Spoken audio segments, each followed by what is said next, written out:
Hello everybody, Corey here. We're going to go over the trades and holdings for July 3rd for ULTY. Just a reminder, I am not a qualified licensed investment or financial advisor. I just gather the data and present it to you to help you be more informed. YieldMax ETFs are extremely risky. Please make sure that you've done your due diligence and read the prospectus and understand the risk involved in these. So I'm going to apologize ahead of time if you can hear the storm and the rain and thunder in the background. I did attempt for like over an hour to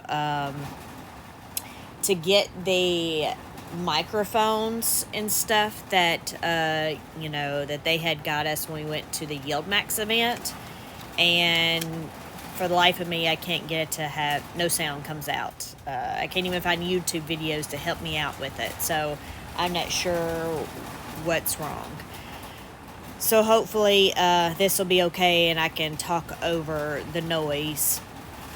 But we're going to go over ULTY here. Not much going on. So I know I missed the videos on Tuesday. Hopefully you watched my update.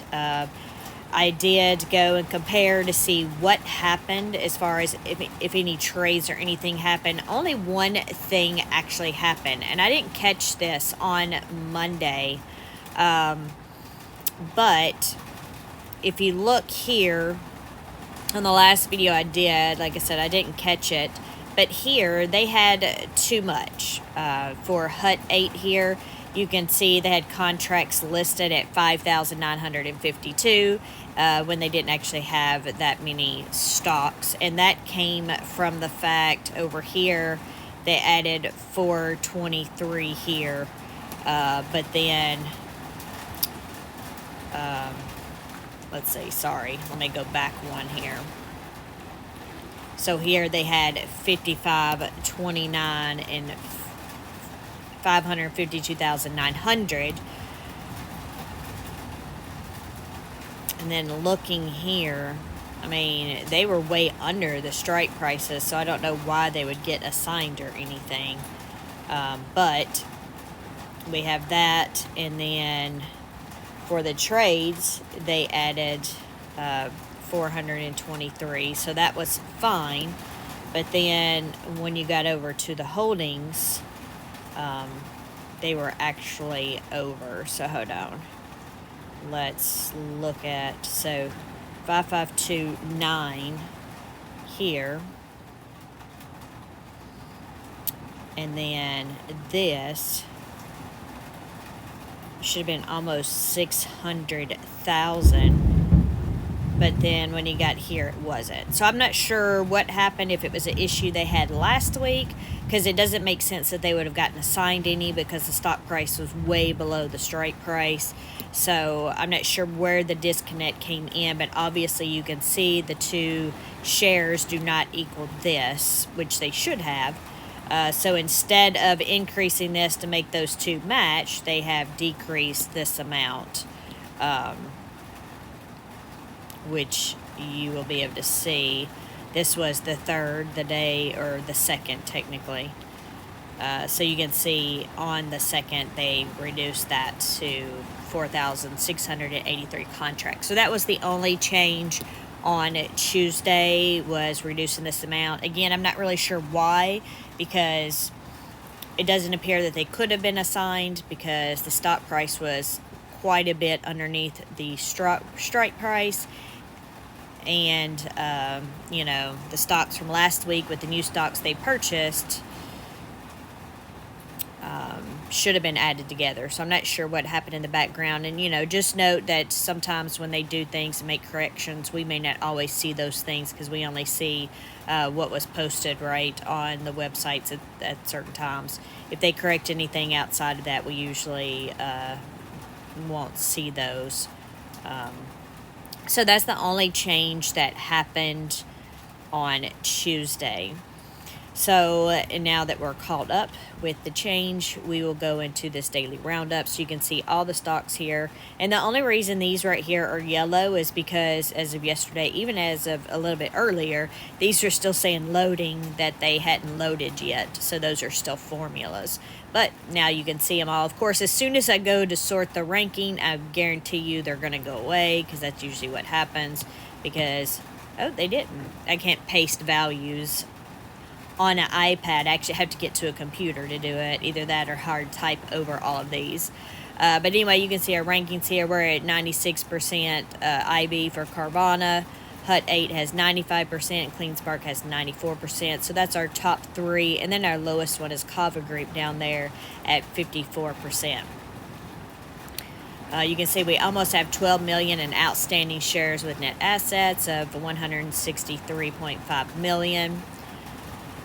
If we go over and look at ULTY's stock price, we can see it went up almost 1%, which was about 13 cents on Wednesday, and the S&P was up 0.5% there. And then if we sort this, let's see, oh, that's pretty good.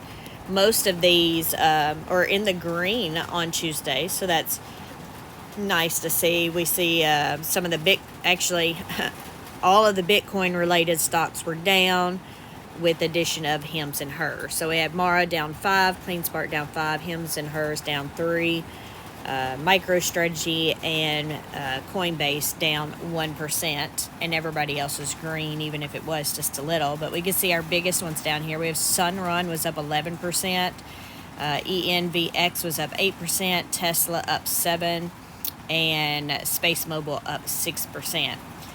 So the only trades that we had here, and these are not going to be correct because I still have to do some verifying and updating from the past couple of weeks. I don't know if I finished that or not. I might have, I might not have. But anyway, here, so we have some trades for Tesla. So you can see the premium received. We received about 203,000 in premium. But you see, we actually net our short calls. We were in the hole. But overall, we brought in $146,000. If we want to look at our net assets down here, each one, the 4 bottom ranking stocks are the Bitcoin ones, which we do know that, you know, if you recall, Monday they did reduce their positions in some of the Bitcoin ones, and I don't know if it's just because they have so many different Bitcoins and they wanted to just, you know, reduce those some so it wasn't so heavy in Bitcoin. But we can see everybody else is over 9 million with the exception of Hut 8, which actually, okay, so Bitcoin. So anyway, sorry. So everybody else is outside of Bitcoin stuff is over 9 million. If I remember correctly, our average at the beginning of the week for those was somewhere around 9.1 million. So it's looking good so far this week. Again, if we go over to the trades, we can see the only trades were for Tesla. So Tesla had the 2 short calls. The one that expired this week was at 220 strike price. So they've closed that out. They rolled it to next week with a 255 strike price. But what they did end up reducing the position just slightly, so 42. I don't know if it's because they had, you know, any selling out of ULTY or why here, because they're not separated, and they don't separate them anymore when they do have some closeouts. But so they ended up closing out 42 contracts and selling off 4,200 shares. Oh, because, never mind, I do know why. Because they had to cover this 1 million payout, right? So to close out these 441 contracts, they had to pay almost $1.1 million. So they had to close out enough contracts and sell the stocks to go with those in order to pay for that, and then roll them to the next week. So you can see here overall, you know, we just talked about it actually, they brought in 146,000. So they had to sell some in order to cover the losses on that short call to close it out. So that's what happened there. And so if we go over here to the actual holdings, we'll do a quick update for here, and then tomorrow will be Friday, and and all of these will expire on Friday with the exception to the new Tesla. So to go through our strike prices for Friday, we have ARM at 167.50. It looks like we are over that a little bit by 74 cents. So then we have Space Mobile here, $12 strike price. We're underneath that 5%. Kava Group, 100 strike price, underneath that 5%. Clean Spark, $19 strike price, $19 strike price, under it 15%. Wow. But they did drop 5% on Wednesday. Then we have Coinbase with the 242.50 strike price. We're underneath that 7%. Carvana, 132 strike price, under it 3%. ENVX, 1650 strike, under it 7%. So Hims and Hers, $22 strike price, we're under at 7%. Hut 8, we have two strike prices. We have 1750 and 18, and we're underneath those 8%, and 10%. We have Mara, 2350 strike price, under at 11%. MicroStrategy, 1500 strike price, under at 13%. Reddit, $68 strike price, and we're over that 8%, or $5.62. All right, so we have Roku here, $64 strike. We're underneath that 3%. So we have Sunrun with a $12 strike. We are over that 1%, or 16 cents. SMCI, $855 strike price. We are under that 1%. Tesla, again, doesn't expire till next week with a 255 strike, but we are underneath that 3%. I'm guessing, this quick run-up that it's done. I say quick because the last time I remember it, the stock was like 180, I guess, before I went to New York, and next thing I know it's at 255, so I missed something.